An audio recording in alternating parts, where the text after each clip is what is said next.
Hello and welcome to the next lecture. In this one I will be talking about interactive render filters. And if you're not familiar with Katana, you have never heard of this before. That's a Katana specific thing, and it's found in this top toolbar here if you click on this little filter, you can see there's nothing in it, but this is where you have your interactive render filters. And I like to create them where my render settings nodes are. So I just create a node called interactive render filters. And I'll just drop it here. It does not need to be connected. It just needs to live somewhere in your scene. So if I edit this, it's also empty. So what it is essentially is you can add, like you have your list of filters and you can activate them just for the current render session. And a filter could be render resolution, it could be your sample settings, it could be rendering from a test camera, it could be depth of field settings and all that. So let's just get going, and let's say we just want to quickly change our render resolution to half what we have, like half HD or whatever.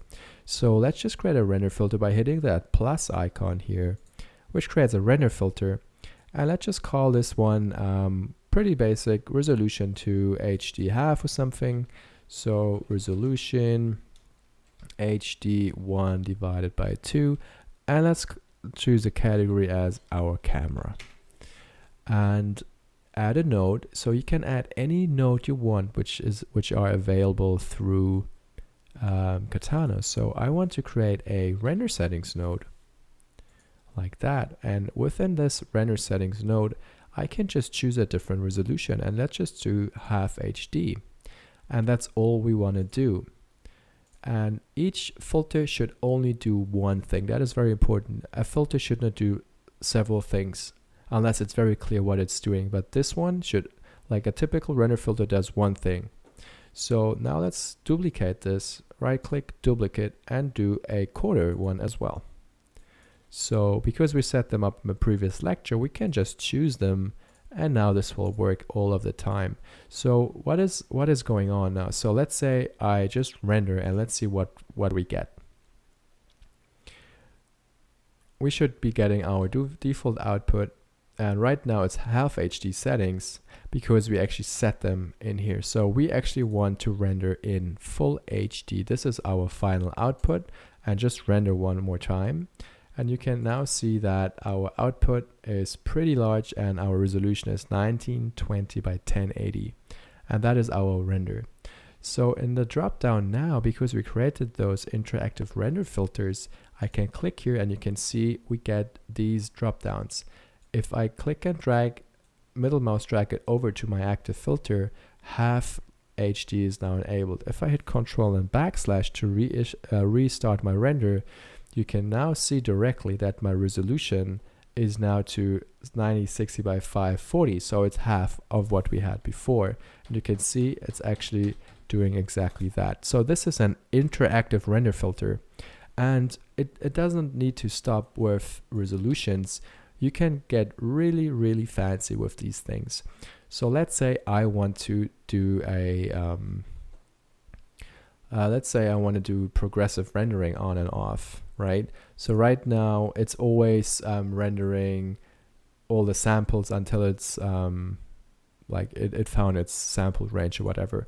So to do that, let's just create a new filter and call this let's say progressive off. Let's just do a space off like that, and the category is, let's say it's a global, because it's a global render settings node. And I just want to create an AGS on a global settings node. And within that, onto the anti-aliasing tab, I can just go into progressive sampling and fairly easy just disable and enable blocky progressive. For preview live variants, enable blocky, this will always be disabled on this gun. Yeah, so I think this is what we want to see. We can also disable bucket corners if you don't want to see them. So let's see if I enable this now, and let's render full reds, and I hit render. So now progressive is off, and we should only see the final image quality. You can see it takes a bit longer, but it's the final render step. So this is what progressive does. And so this would be falling under the progressive category, and you can stack your filters. So now I can have progressive off and render, let's say, a quarter of the resolution, hit the render button or re-render the last render, and now you can see we're rendering 480 by 720, and it's a final image render. So let's try to do something else. Let's just change our render cam to change to our test camera, which we have created but never used. So we have this test camera, right? So let's create a new filter, call this one test camera, and the category is in camera because it's a camera override. It's a render settings node which we need to add, and we would just need to change the name of this camera name, and we can just go in our scene, go to camera, and just drag in the test camera right here. So right now we always render from our shot camera, which is happening, or which looks like that. So let's say I want to render from test camera. I can just enable this and make sure, right now I cannot move it. So go back into our turntable controller, go to our test camera, and make sure interactive is on. So now I can actually move it, right? So if I go back up the view and I view from the bottom here, I would need to have a render settings node just to make sure our resolution is set accordingly. Render settings node right below, and just make the adjustment to match the height and change our resolution to maybe HD like that. And the path should be our test cam like that. I'm not sure if we need this, actually. We don't need that. So I just want to have the render settings node so everything is set up. So let's just rename this quickly to say RS test like that. Go back up. So now we have our test camera. It's all nice and dandy. And I can, let's say, render from the top, make sure our test cam is on. And if I render now, let's say in half resolution, I'm actually not sure what the order is. I think the bottom one is the active one. Let's actually test that. Yeah, it is like that. So it's being ordered, like the order of execution is from top, like the bottom one is always the active one. So the bottom one overrides the top one. So I can remove that. And you can now see that I rendered from my test camera very easily. I can just go to my render filters, choose it, and it will render from there. I can remove it again, and now if I render, we render from our shot cam, or in this case our turntable cam. So that's a very convenient way to quickly switch between your render nodes. So let's just see this test cam, shot cam. It actually did not update, so let's just see if I need to do that again.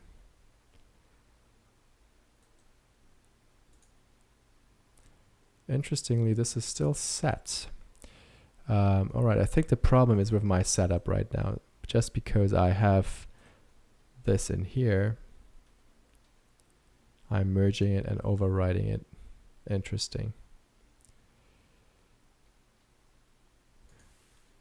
Let me just get rid of that, and if I render now, we should be good actually.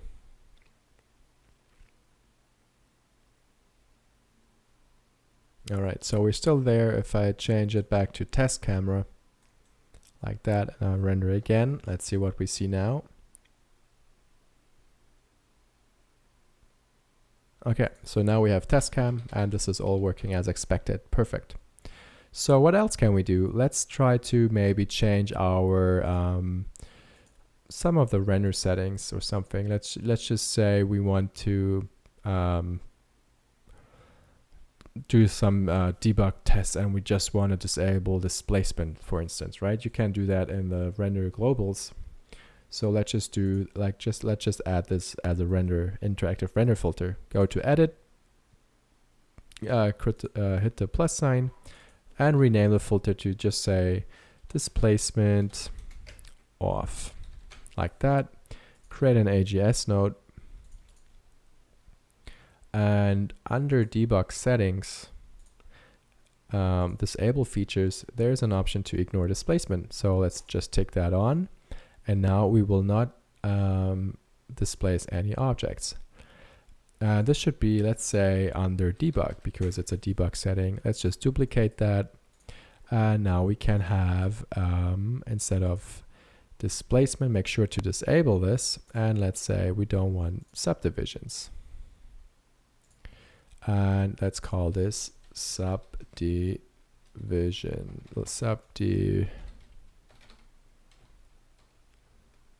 subdivisions off.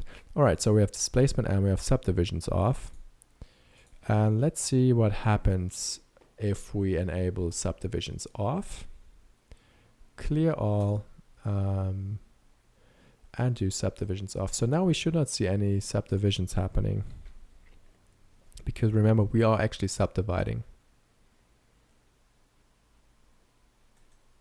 And you can kind of, I think you can kind of see that. Let's just make sure I remove that and render again, just to compare if it's actually doing what it's supposed to.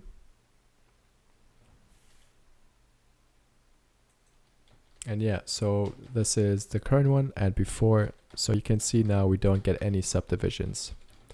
So all that is working nicely. So you can obviously add as many as you want, as you think makes sense. So we can ignore the smoothing, which is actually interesting. Let's just duplicate that. So we just say smoothing off and go back to settings and remove that local override and enable smoothing. So let's say we want to also ignore depth of field, which is also helpful in a lot of situations. So DOF off, render settings, debug settings, disable features, and we say depth of field goes off. So, and let's also do motion blur. It's also a very convenient one. So let's just do motion blur off and go to our AGS, debug, disable features, and enable this. So now we have quite a few ones already, right? Displacement off, subdivisions off, smoothing off, depth of field off, motion blur off, progressive rendering off, and we can actually do like a quick sample override just to have really quick low settings. So let's just do 2AA, and this will be samples, and add an AGS node, and in our AA settings just force this to be 2 and duplicate that, and let's make one with maybe 5. This one goes on 5. Let's create one more and choose one which is maybe 10, and this would be 10 AA settings. Maybe do a space in the text just to make it a bit more readable.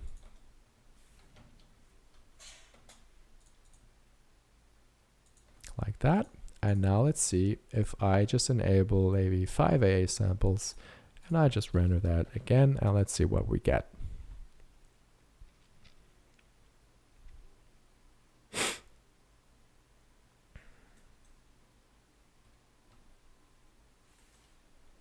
And you can see now we have a lot cleaner image. So this is on 5, this is on I think 2, and you can see the difference. But this is only, remember, these filters are only for interactive renders. It will always take what is set up in your AGS main settings. So whatever you have, let's just color them quickly to maybe pink. So whatever is in AGS will be your final render settings. So right now we will be outputting on 3 samples. This is kind of how it's set up. This is just for quick testing purposes, just quickly debug stuff and whatnot. And you can get very creative with these things, right? You can do, like, if you create a filter, you can do anything which you can find. You can prune a gaffer, let's say no lights, or you can, I don't know. As I said, it's very creative. You can do very interesting and a lot of things in here. You can load in a test geometry. You can assign a test shader to everything. Let's actually do that. Let's create a debug shader. Actually, let's see if there's one in the global settings already. I think there was one. You can ignore textures, ignore lights.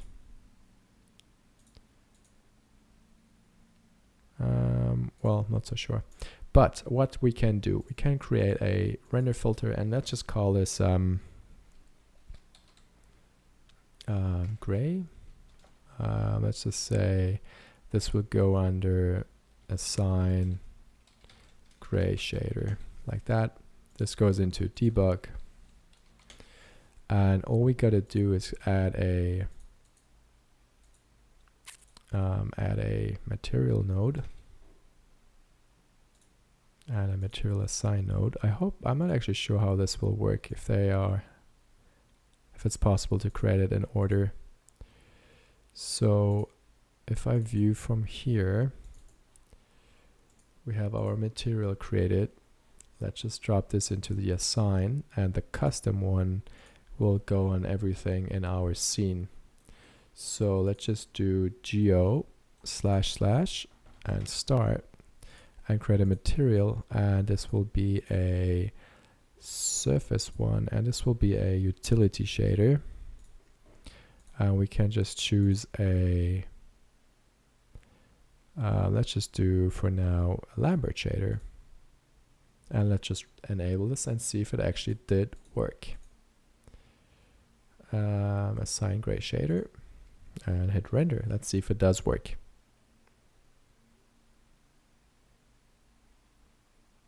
And it does. It looks like a Lambert shader with a gray color. So it's very cool actually. You can see how this works. It only does whatever's in geo, so it will still have your ref space, which is exactly what we want. So this is, let's just call this gray, just gray Lambert. And maybe put it into a IRF namespace. And then we should be able, let's just call it IRF as a prefix as well. Like that. And the MA one is MA IRF gray. And this would be IRF. I hope this works. Let's change the color to 0.18. Hit render and see if it's now a gray shader.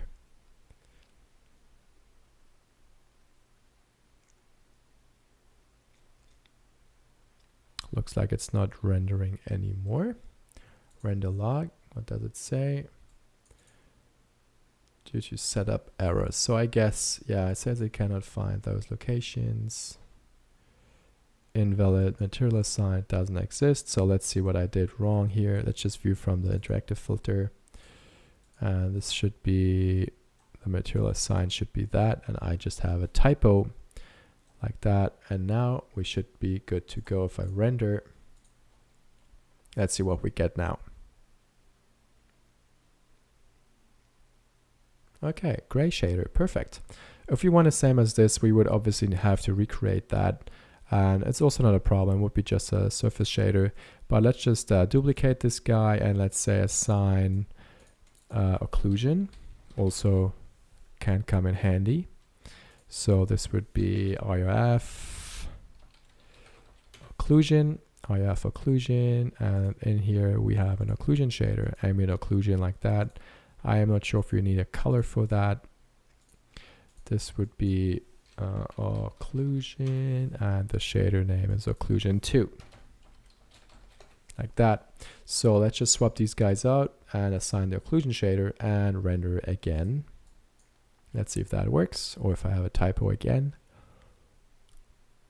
Looks like it's working. And now we have a occlusion global shader. So you can see now, we just did a material assign global thing for interactive renders to quickly test the shader.